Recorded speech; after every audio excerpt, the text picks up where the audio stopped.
ವೀಕ್ಷಕರೇ, ಕನ್ನಡದಲ್ಲಿ ಅದ್ಭುತವಾದ ಸೆಳೆಯಬಲ್ಲ ಬರವಣಿಗೆ ಉಳ್ಳ ಕಥೆಗಾರರ ಕೊರತೆ ಇದೆ ಎನ್ನುವುದಕ್ಕೆ ಉತ್ತರವಾಗಿ ಶಾಕಾಹಾರಿ ತೆರೆಗೆ ಬಂದಿದೆ.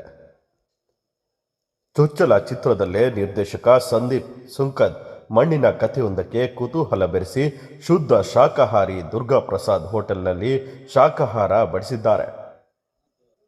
ಇಂಗ್ಲಿಷ್ನಲ್ಲಿ ಒಂದು ಮಾತಿದೆ, in the heat of the moment, ಅಂದ್ರೆ ಘಟನೆ ಒಂದರ ಬೆನ್ನಲ್ಲೇ ಅನುಸರಿಸುವ ಭಯ, ಆತುರದಿಂದ ಉದ್ಭವಿಸುವ ನಿರ್ಧಾರ. ಒಂದರ್ಥದಲ್ಲಿ ಇದುವೇ ಶಾಕಾಹಾರಿ ಸಿನಿಮಾ ಎಂಬಂತೆ ಕಂಡುಬಂದಿದೆ. ಶಾಖವೇ ಇಲ್ಲಿನ ಚಿತ್ರಕಥೆಯ ವೇಗ. ಆ ಶಾಖ ಆರದಂತೆ ಚಿತ್ರಕಥೆಯ ಪ್ರತಿ ದೃಶ್ಯದಲ್ಲೂ ಉಸಿರು ತುಂಬಿ ರಂಗಾಯಣ ರಘು ಚಿತ್ರದಲ್ಲಿ ಅಭಿನಯಸುರ ಆಗಿದ್ದಾರೆ. ಆ ಪಟ್ಟಕ್ಕೆ ಅರ್ಹ ಎಂಬಂತೆ ವರ್ತಿಸಿದ್ದಾರೆ. ಇನ್ನು ಗೋಪಾಲಕೃಷ್ಣ ದೇಶಪಾಂಡೆ ಎಂದಿನಂತೆ ತಮ್ಮ ಇರುವಿಕೆಯಿಂದಲೇ ಸಿನಿಮಾಕ್ಕೆ ಗತ್ತು ತಂದುಕೊಟ್ಟಿದ್ದಾರೆ.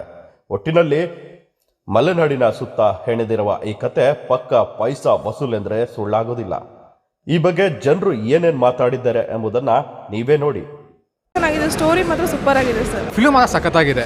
ರಂಗನಗರ ಆ್ಯಕ್ಟಿಂಗ್ ಇರ್ಬೋದು, ಸ್ಕ್ರೀನ್ ಪ್ಲೇ, ಮ್ಯೂಸಿಕ್ಕು ಎಲ್ಲ ಸೂಪರು. ಇಡೀ ಕರ್ನಾಟಕ ಜನ ಬಂದು ಸಪೋರ್ಟ್ ಮಾಡಬೇಕು. ತುಂಬ ಚೆನ್ನಾಗಿದೆ ಸಿನಿಮಾ. ಎಂಡಿಂಗು ತುಂಬ ಇಷ್ಟ ಆಯಿತು.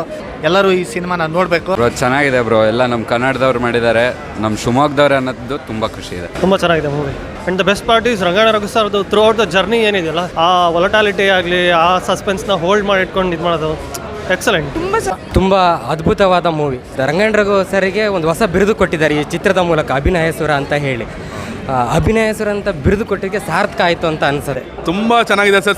ಸಿನಿಮಾ ಅನಿಸ್ಲಿಲ್ಲ, ನಮ್ಮ ಮುಂದೆ ನಡೀತಾ ಇರೋ ಘಟನೆಗಳು ಅನಿಸ್ತಾ ಇತ್ತು. ತುಂಬ ಚೆನ್ನಾಗಿದೆ ಸರ್ ಮೂವಿ. ಯಾಕಂದರೆ ಮಲೆನಾಡಿ ಸೊಗಡು ಎಲ್ಲೂ ಗ್ರಿಪ್ ಬಿಟ್ಟಿಲ್ಲ. ನಿಜವಾಗ್ಲೂ ಎಂಟದಾಗ ಏನಾಗುತ್ತೆ ಅಂತ ಗೊತ್ತಿಲ್ಲ, ಅಷ್ಟು ಚೆನ್ನಾಗಿ ತಗೊಂಡೋಗಿದ್ದಾರೆ. ದಯವಿಟ್ಟು ಎಲ್ಲ ಬಂದು ನೋಡಿ, ಕನ್ನಡ ಉಳಿಸಿ ಬೆಳೆಸಿ. ಸೊ ಈ ಸಿನಿಮಾ ನೋಡಿದಾಗ ನಮ್ಮ ಮಲೆನಾಡು ತೀರ್ಥಹಳ್ಳಿ ಪ್ರಾದೇಶಿಕತೆ ಏನಿದೆಯಲ್ಲ, ಅದು ತುಂಬ ಚೆನ್ನಾಗಿ ಕಾಣುತ್ತೆ. ಬಹಳ ವಿಶೇಷವಾಗಿ ನಮ್ಮ ಶಿವಮೊಗ್ಗದ ಪ್ರತಿಭಾವಂತ ಕಲಾವಿದರು ಪ್ರತಿಯೊಬ್ಬ ಮಲೆನಾಡಿಗನು ಈ ಚಿತ್ರ ನೋಡಬೇಕು ಅಂತ ಹಾರೈಸ್ತಾರೆ.